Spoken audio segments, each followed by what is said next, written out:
아멘. 오늘 말씀의 제목은 주께 붙들림입니다. 로마서 11장 25절에서부터 36절의 말씀. 일부 말씀 때 이렇게 말씀드렸어요.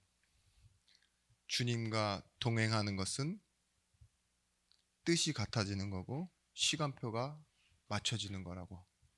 그렇죠? 오늘 성도의 시간표가 그렇습니다.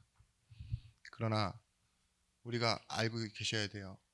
함께 할 때 우리는 어떤 상태에 놓여 있느냐? 주께 붙들려 있게 됩니다. 성도는 지원하는 것이 아니라 하나님의 부르심으로 세워집니다.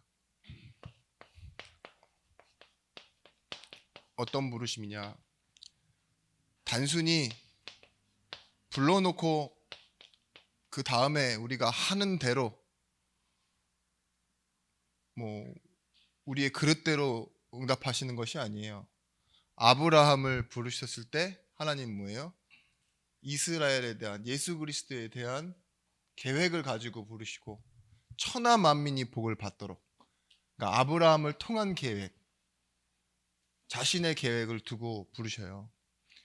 그런데 이 부르심이 효력 있는 부르심이라고 합니다. 단순히 초청과 청함으로 끝나는 것이 아니라 계속되어지는 설득과 하나님의 인도하심,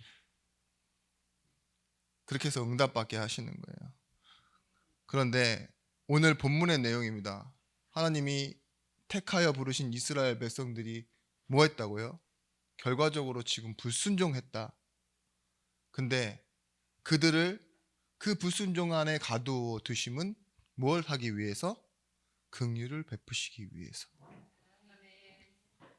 이 긍휼을 모르는 무지한 이방인들, 그들을 어떻게 구원하신다고요? 똑같이 긍휼하심으로 구원하신대요. 자, 이걸 보고 뭐라 그러냐? 하나님은 후회하심이 없는 부르심이라고 말합니다. 오늘 본문에도 나와 있죠. 하나님의 은사와 부르심에는 후회하심이 없느니라. 왜냐? 하나님은 다 알고 계세요. 그리고 하나님의 능력 중에 능력이 뭐냐? 우리에게 실망하지 않은 능력을 갖고 계세요.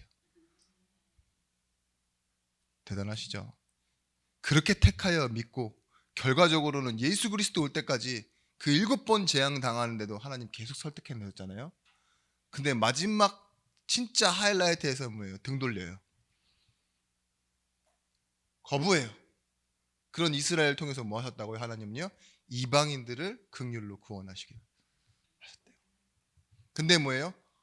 그러면 여기에 대한 얘기를 하고 싶은 거예요, 바울은. 그러면 이스라엘은 자기의 선택대로 안 믿었으니까 저주받은 거냐? 재앙 상태에 놓여 있는 거냐? 그렇지 않다. 주께 붙들려 있다 이거예요. 하나님은 그것 또한 긍휼로 구원하신대요. 또 이방인은 몰라서 무지했는데 긍휼로 구원하신대요.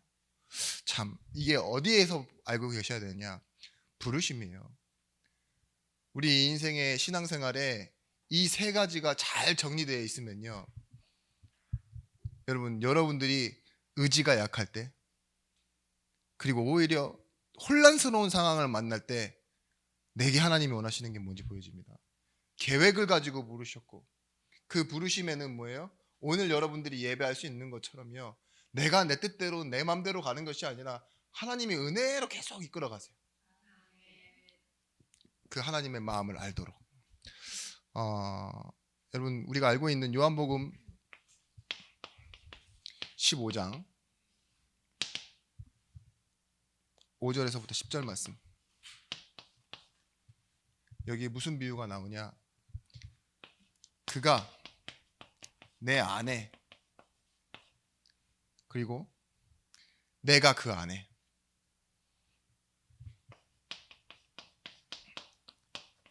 포도나무에 대한 비유죠.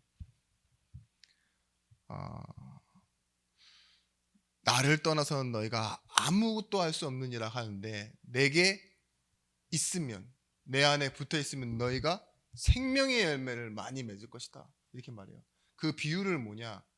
나는 포도나무요 너희는 가지니. 근데 여러분 아시다시피 가지가 힘이 있어서 나무를 붙들고 있는 겁니까? 아니면 나무가 가지를 그냥 달고 있는 겁니까? 그죠? 나무의 힘이에요. 뿌리의 힘이고, 그죠? 가지를 달고 있는 건. 그걸 보고 붙들림이라 그래요. 하나님이 나를 붙드심이지, 가지인 내가 막 열매를 많이 맺기 위해 막 몸통인 나무를 기둥을 협박하고 이래서 열매 맺고 아니에요. 그죠? 열심히 막 이래가지고 흔들어 내가지고 막 내가 수정을 하고 그죠? 그건 아니라니까요. 아, 여러분 에베소서 2장 8절 말씀처럼 우리의 시작은 부르심인데 너희는 그 은혜에 의하여 믿음으로 말미암아 구원받았다. 여러분이 하나님이 여러분들을 무엇으로 만들려고 하시냐면요, 제자로 만들어 가시려고 하는데 제자의 정의를 여러분들이 정리하시고 가지고 계셔야 돼요. 부르심의 내용과 거의 비슷합니다.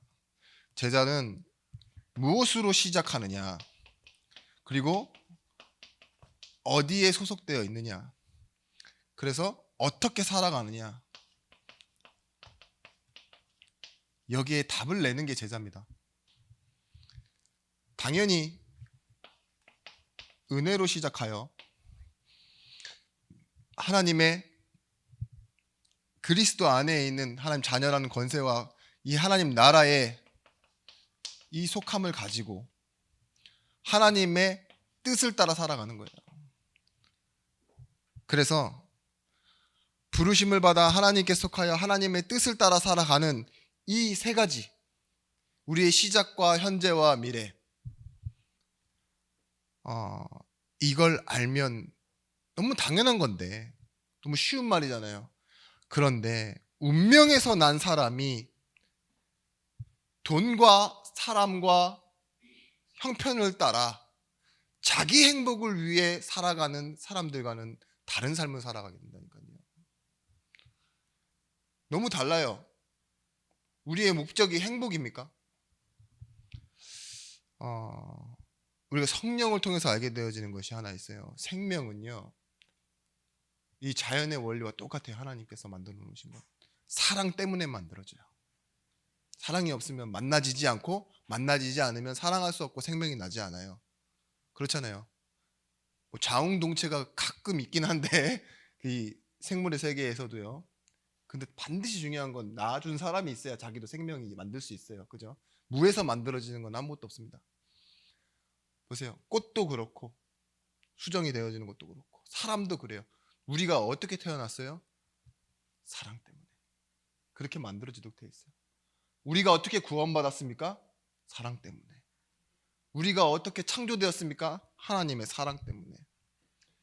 자, 그래서요, 바울이 이렇게 고백해요. 내가 이렇게 살아가다 보니 뭐라고 말냐? 내가 맞습니다가 하나님이 맞습니다로 변하는 거예요. 되게 웃긴 게 바울이요, 완전히 자기에게, 그 짧은 인생이잖아요. 바울이 100년을 산 건 아니잖아요. 근데 그 짧은 인생에 자기를 만드는 수많은 일들을 겪고 잘 되는 일을 따라 살았잖아요. 그런데 안 되는 일만 계속 만나게 되어지는 사도 이후에 뭐라고 하느냐? 하나님이 계속 맞습니다라고 말해요. 바울은 예배하고 아멘하고 하나님의 뜻을 따라갔어요. 계속. 그게 뭘까요? 성령이 하시는 일을 따라갔다는 겁니다.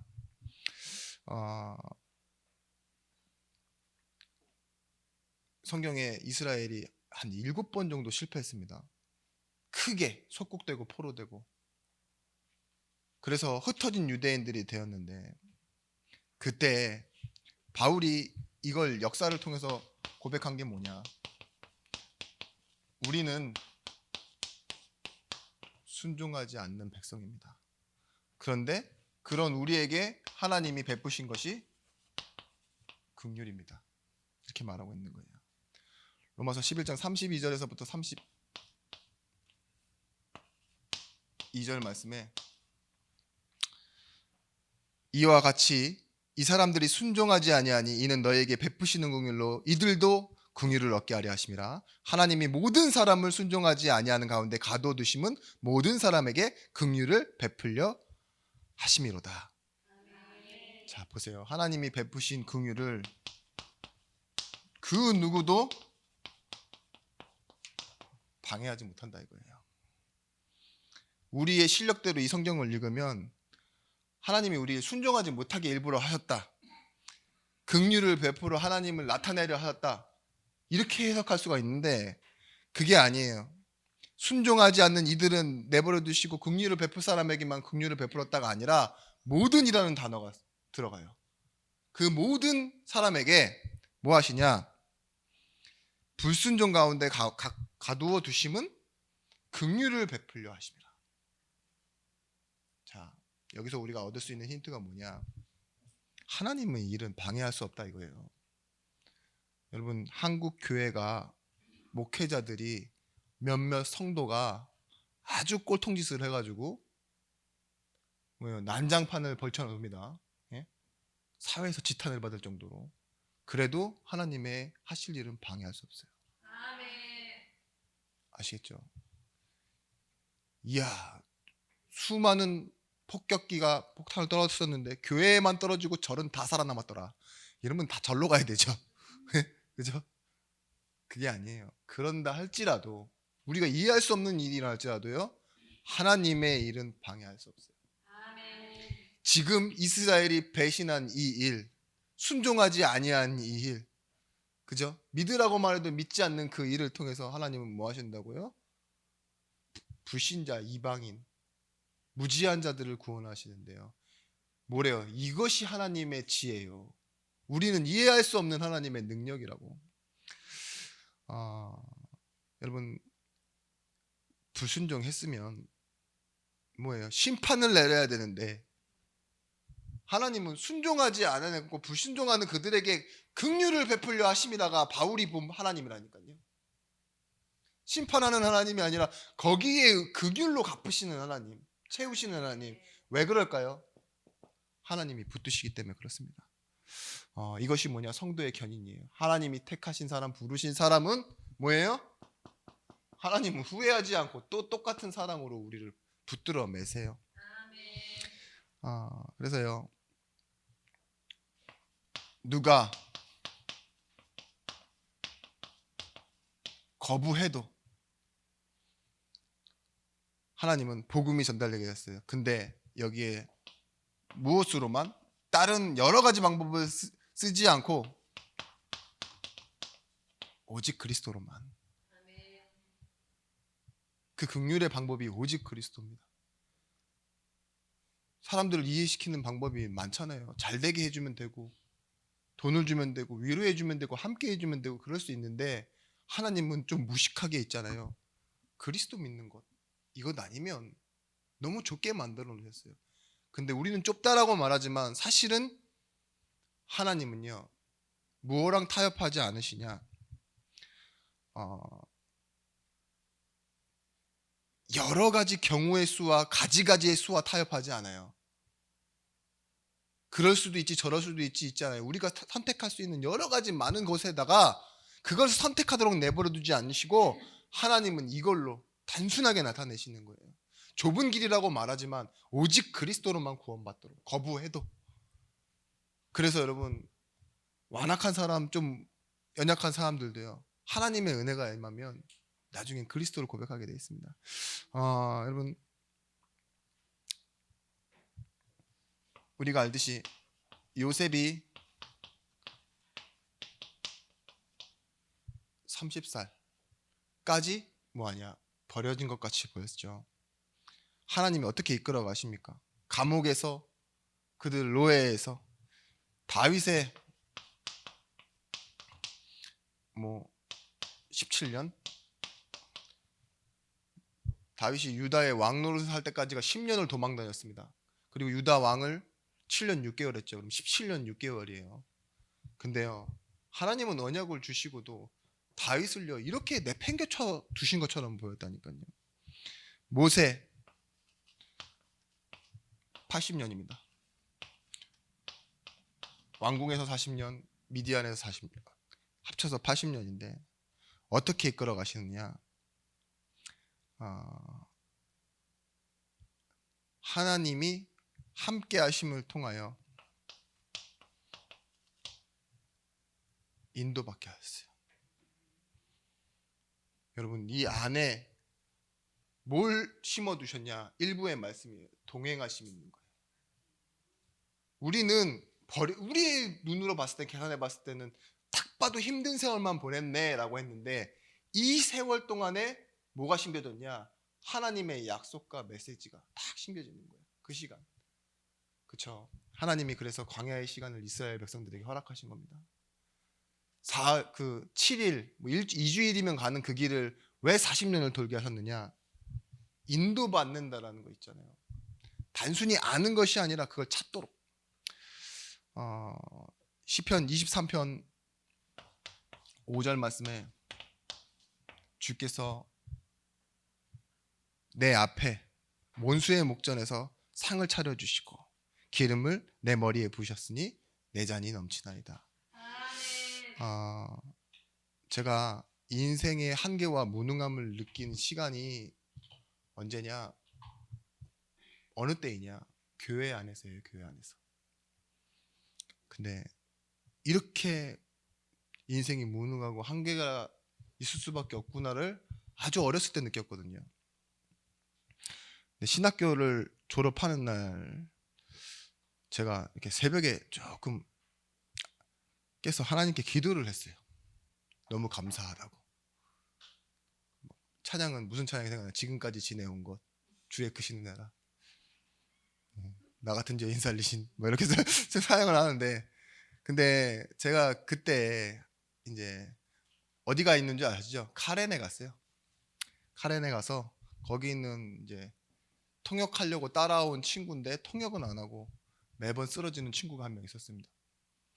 자기 의지대로가 아닌 진짜로 다 따라다니고 너무 좋아하지만 한번 쓰러지면 못 일어나요. 며칠씩. 사람들은 거기다 다 손가락질해요. 꾀병 같다고. 쟤 원래 그랬다고. 근데 외모를 보면 진짜 그럴 것 같기도 하고 아닌 것 같기도 하고 그런데 제가 이 고백을 한 거예요. 신학교를 졸업하고 갔으니까. 나는 틀린 기회가 많이 있을 수 있었다. 언제든지 다른 길로 갈 수 있었다. 내 동기들 중에서도 그랬고 내가 이 교회 안에서 자라온 동안 내가 얼마나 포기하고 싶은 데가 많았느냐. 말도 못했다. 근데 하나님 붙들림이 있었다. 원수의 목전에서 상을 차려주신다는 말이 뭐냐. 양을 이렇게 양들 사이에 뒀을 때요. 양을 괴롭히는 건 양들입니다. 특히 아픈 양을 가만히 두질 않아요. 괜히 가서 건드려요. 양들이. 그러니까 이 목동이 뭐 하느냐. 그 풀 뜯는 데다가요. 나뭇가지 이렇게 몇 개만 이렇게 그냥 있잖아요. 가다 두는 거 척만 해요. 척만. 그래도 양들은 우린 줄 알고 넘어가질 않아요. 양들이 눈도 안 좋고 되게 멍청하잖아요. 단순하고. 근데 이게 원수의 목전에서 양을 차려준다는 거예요. 지켜주신다는 거죠. 트로피적인 상이 아니라 말 그대로 밥상을 차려두시고. 근데 저한테는 이게 뭘로 느껴졌냐? 바리게이트로 느껴졌어요. 내가 넘어갈 수도 없는 한계이지만 남도 나한테 넘어오지 않는 한계. 외로움의 시간. 그런데 나에게 뭐가 없었냐? 위기가 없었어요. 위기란 반대말이 뭐죠? 기회가 없다는 말이에요. 나한테 틀린 기회가 많았더라면 나는 언제든지 바깥을 나가서 딴 데로 갈 수 있었고 내가 얼마든지 다른 곳에 변할 수 있었는데 하나님은 내 갈 길을 걷게 만드셨어요. 계속 지켜주셨어요. 공급해 주시고. 이 얘기를 이제 이 친구한테 한 거죠. 근데 그 친구가 그때 뭐라고 했냐. 목사님, 그때는 주목님이었는데 저도 신학교에 가겠습니다. 이러는 거예요. 그냥 잠자리에서 일어나기나 해라 이렇게 말하고 싶었지만 또 나 같은 놈을 하나 만드는 건가 내가 싶기도 하고. 근데 뭐 했냐, 진짜 왔어요. 졸업을 하고 돌아가서 통역을 하고 있는데 진짜 잘해요. 왜냐, 이 친구가 2세거든요. 부모님 한국 사람이지만 아예 거기서 태어나고 거기서 자라다 보니까 누나는 진짜 국가대표팀 뭐 BTS 있죠, 이런 사람들 통역하는 일 할 만큼 하는데, 이 친구의 재능은 지금 어디로 쓰고 있는지 아십니까? 신학교와 교회에서 쓰고 있습니다. 그죠? 이건 제 간증 때문에 그렇다는 게 아니라 이 친구가 그날 저랑 같이 그 밤에 이 얘기를 하면서 말씀 가지고 내 인생을 이걸로 한번 그려봤다니까요. 얼마든지 다른 데로 갈 수 있었는데, 얼마든지 성경의 바깥에 있는 인물처럼 살 수 있었는데, 이들이 이럴 수 있었던 이유는 뭐죠? 이들의 의지와 믿음이 아니에요. 하나님의 부르심과 함께 하심이 증거가 되어졌던 것입니다. 여러분, 틀린 기회에 속지 마십시오. 너희 속에 착한 일을 시작하신 이가 뭐예요? 그리스도 예수의 날까지 이루어 가신다 했어요. 우리가 많은 선택을 할 수 있지만 이것은 어디에 갇히느냐? 하나님의 창조의 영역에 갇힙니다. 로마서 11장 33절 말씀이죠. 깊도다 하나님의 지혜와 지식의 풍성하며 그의 판단은 헤아리지 못할 것이며 그의 길은 찾지 못할 것이로다. 누가 주의 마음을 알았느냐? 누가 그의 모사가 되었느냐? 누가 주께 먼저 드려서 갚으심을 받겠느냐? 만물이 그에게서 나오고 만물이 주로 말미암아 돌아갑니다. 뭐라고요? 주에게서 나오고 주에게서 돌아가는데요. 우리의 모든 선택은 하나님의 창조 영역 안에 있는 거예요. 자, 여러분, 우리가 불순종한다라는 그 개념에 대한 이해가요, 해 그러면 안 하는 건 불순종이죠. 뭐 해 했는데 싫어, 함께 해 그러면 안 하게 되는 거잖아요. 싫어 했으니까. 그렇지 않아요. 하나님은 어떤 하나님이냐?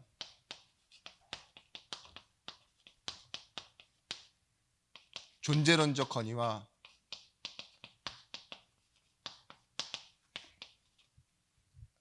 다른 차원의 힘을 가지고 계세요. 그래서요, 붙드시는 거예요. 이해할 수 없는 방법으로. 싫다고? 아니야, 내가 하나님이에요. 싫다고 하면 그래, 대등하니까 똑같이 있잖아. 그래, 넌 그렇게 해라 이렇게 하잖아요. 여러분, 이 얘기가 맞는지 모르겠어요. 아기가 커가면서 시금치를 안 먹어요. 근데 여기 계신 분들은 그렇게 순한 양같이 아이들을 키우시지 않은 걸 제가 알고 있습니다. 그럼 어떻게 하죠? 막 입으로 씹다가 뱉어가지고 먹이고 막 이러잖아요.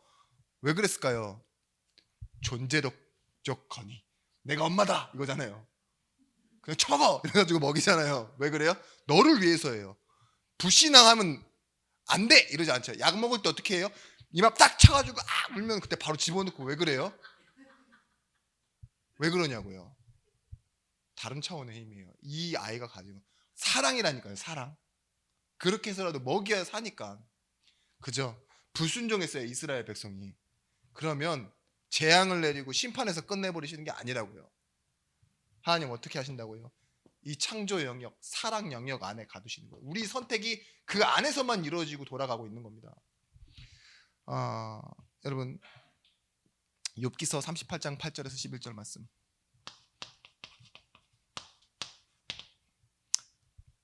(38장 8절에서 11절)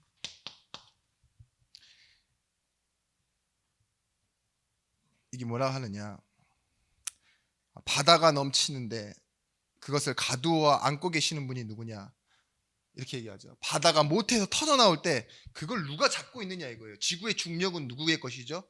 우주가 태양 가운데 이 계를 이렇게 돌고 있는데 어떻게 그럴 수 있죠? 우리가 지금 지구가 자전하고 있다니까요. 공존하고 있고요. 자전과 공전이 같이 일어나고 있어요. 근데 우리는 왜 쏠려 떠내려가지도 않고 그 안에 갇혀 있을까요? 갈릴레오 사람들 시대처럼 지구가 평평합니까? 아니죠. 지구가 아니 지구가 아니라 비행기가 이쪽으로 넘어갈 때랑 이쪽으로 넘어올 때랑 시간이 다르잖아요. 똑같은 거리를 가도. 왜 그럴까요? 근데요, 그런 것처럼 하나님은요, 우리에게 우리는 한계라고 말하지만 그걸 정하신 분이 하나님이시라고요. 그죠? 왜 오늘 일부 말씀처럼 아담 시대 사람들은 다 1000년 살았는데 우리는 100년도 못 삽니까? 더 똑똑하고 더 많이 아는 것 같은데, 발전했는데. 하나님 그렇게 정하신 거예요. 우리가 인정해야 될 건 뭐냐? 나의 무능, 나의 한계 이런 것도요, 사실은요, 하나님의 창조 영역 안에 있다는 거 있죠. 안 되는 일을 믿음으로 바꾸십시오. 여러분, 우리의 자유의 선택은 무엇이냐? 결과적으로는 영광이 되어져야 됩니다. 하나님의 영광. 우리가 무슨 선택을 하고 있으면 무언가 가치 있는 거라고 생각하는 착각을 해요. 그죠? 예수 믿는 것도 내 선택으로 생각하면 뭔가 가치 있는 거다라고 착각을 한다니까요. 종교 생활하는 사람들이 다 그렇게 생각해요. 선택을 안 하는 건 무능한 거고. 근데 사실은요, 우리의 선택은 하나님의 영광을 위해 우리에게 주어진 것들이에요. 돈이 많아봤자, 진짜 많아봤자, 그래봤자 이 땅에서 뿐입니다. 성공해서 잘 살아봤자 우리는 한 공간 안에 있을 수밖에 없어요. 내 몸이 두 개로 쪼개져서 저기 있고 여기 있을 수가 없다니까요. 한 공간일 뿐이에요. 금메달리스트가 금메달을 땄는데 10년 뒤에도 또 딸 수 있습니까? 젊음 안에서 한계를 가지고 있어요. 좋은 직장, 좋은 사람, 좋은 일들이 매일 일어난다고 해도 사람은 행복할 수 없습니다. 왜냐? 우리는 똑같은 일을 늘 반복하며 살아야 돼요. 새끼 먹고 자고 일어나고 물 마셔야 되고, 그죠? 그거 안 하면 뭐예요? 병들어요. 근데 그거 하는 와중에도 뭐예요? 취미 생활을 조금 더해서 좀 행복하려고 하잖아요. 골프 좀 치고 뭐 좋은 차 좀 타고 이러면은 와, 내가 건강하게 산다 이러면서 했잖아요. 그러면 행복해집니까? 행복하기 위한 노력 때문에 우리가 놓치고 사는 거, 하나님이 원래 주신 영광, 이거 놓치고 살아가요. 그러나 예배하는 여러분에게는 무엇이 있습니까? 하나님의 영광이 있습니다. 우리는 무엇이냐? 하나님의 선하심, 하나님의 거룩하심 나누시는 거 있잖아요. 그리고 하나님이 우리를 사랑하시고 자신의 일을 영광을 위하여 이끌어 가시는 이 일을 선택하는 것을 보고 신앙이라고 하고, 이 신앙의 다른 말은 하나님의 말씀에 순종하는 거예요. 그래서 여러분들이 알아야 될 하나님의 성품이 뭐냐? 선하심, 거룩하심, 그리고 사랑하신다는 거. 이 성품을 알아갈수록요, 우리는요, 말씀을 지식으로 하는 순종이 아닌 마음으로 여러분이 삶 속에서 인정하게 되어지는 것입니다. 여러분, 그래서 우리는 뭐 하시는 것이냐? 이제는 한 가지만 바라봐도 살 수 있는 성도가 되어지는 거예요. 하나님이 붙잡았을 때는 내버려 두지 않으신다는 말입니다. 시편 103편 8절에서부터 10절의 말씀. 이야, 벌써 날씨가 많이 덥습니다. 에어컨을 틀어야 될 것 같은 그런 날씨가 되어버렸네요. 그런데 뭐라고 하느냐? 하나님이 어떻게 하시느냐? 행한 대로 갚지 않으시고 우리의 처지대로 주지 않으신다. 뭐 하느냐? 아비가 자식을 불쌍히 여긴과 같이 우리를 돌보신다 이거예요. 그러니까 뭐예요, 여러분? 개념이 같아져야죠. 여러분들은 뭔가 열심히 해서 받으려고 하는데 여러분의 신앙생활에 자녀라는 개념이 몇 퍼센트나 되십니까? 신앙 고백할 때 빼고. 그러면 여러분들이 부모가 되셨으면 있잖아요, 자녀를 살아보셨잖아요. 부모로서 자녀를 사랑하는 마음을 이해하고 이제는 내가 자녀로서 하나님 앞에 살아간다는 그 개념, 그 개념을 가지고 여러분 오직하실 수 있어야 돼요. 하나님의 방법 로마서 8장 39절 말씀에 끊어질 수 없어요. 그 어떤 것도 끊어질 수 없다. 여기에 뭐예요? 확신하는데 그 확신은 다른 것이 아니라 하나님이 나를 그토록 완벽하게 이해시켜 놓으셨기 때문에 나는 설득되었다예요. persuaded. 내가 확신할 수 있는 건 하나님이 나를 그토록 확실하게 믿어놓게 하셨다. 내가 믿는 내 의지의 믿음이 아니라 하나님이 주신 증거다. 여러분 납득하거나 순종할 이유로 오신 것들이 없어요. 그래서 여러분 복음은 신비하고 하나님의 비밀이라고 말해요. 요한복음 14장 6절 말씀, 나로 말미암지 않고는 아버지께로 올 자가 없다. 근데 그 오직이요 결국은 뭘 만들어내느냐, 이 순종을 통해 기복이 아닌 하나님에 의해서 받는 복, 그리고 내가 말할 때 하나님께서 들으시고 나에게 주시는 응답, 그러면서도 준비된 응답, 예비된 응답 속으로 우리를 이끌어 가시는 겁니다. 하나님은요 여러분의 인생의 시간표를 통해서 하나님이 뜻하신 일을 이루는 때를 주십니다. 욥기서 42장 1절에서부터 6절의 말씀에 욥이 대답하여 이르되 주께서는 못하실 일이 없사오며 무슨 계획이든지 못 이루실 것이 없는 줄 아오니 무지한 말로 이치를 가리는 자가 누구나이까. 나는 깨닫지도 못한 일을 말하였고 스스로 알 수도 없고 헤아리지 못한 어려운 일을 말하였나이다. 내가 말하겠사오니 주는 들으시고 내가 주께 묻사오니 주여 내게 알게 하옵소서. 내가 주께 대하여 귀로 듣기만 하였으나 이제는 눈으로 주를 배웁니다. 그러므로 내가 스스로 거둬들이고 티끌과 제 가운데서 회개하나이다. 정리하면 이거예요. 아무 조건과 근거가 없는데 하나님은 창조의 능력으로 일하고 계십니다. 내 능력이 없고 내 이해가 없는 곳에서 하나님은 시작하셨습니다라고 말하는 거예요. 지금까지 욥이 뭘 회개하는 거냐? 이제까지 귀로 들은 것 가지고 믿는다고 외쳐댔다고요. 근데 그게 다 아니었어요. 내가 알고 싶었던 것, 들었던 거를 믿는다고 착각하고 있었는데 오늘 욥의 고백은 이거예요. 내가 아무 근거가 없고 아무 조건이 없는 곳에서 하나님은 일을 시작하시는 창조주 하나님이 맞습니다. 내 능력과 내 이해 밖에서도 하나님은 일하시는 분이 맞습니다.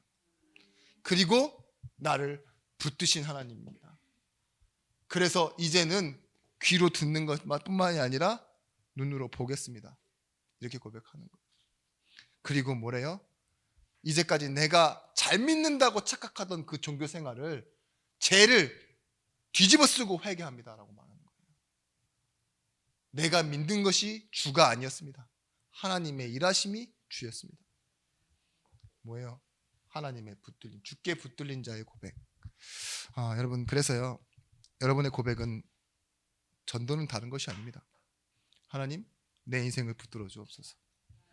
그런 것처럼 하나님, 내 가정을 붙드시고 내 교회를 붙드시고 저 영혼을 붙드소서. 그래서 오늘 돌아가서 여러분 어떤 증거들을 가지셔야 되느냐? 여러분의 인생에 하나님이 동행하는 증거들이, 동행하의 열매들이 가득하기를 예수 그리스도 이름으로 축원합니다. 기도하겠습니다. 하나님, 하나님의 능력과 하나님의 은혜 가운데서 살아가는 하나님의 자녀들에게 주가 붙들고 계신 증거들이 나타나게 하여 주옵소서. 흔들림 없이 제자의 길을 걷게 하여 주십시고 제자를 만나 소통하는 응답을 누리게 하여 주옵소서. 계획하시고 준비하신 응답들을 발견할 수 있도록 말씀이 확인되어지는 한 주간 되어지게 하여 주옵소서.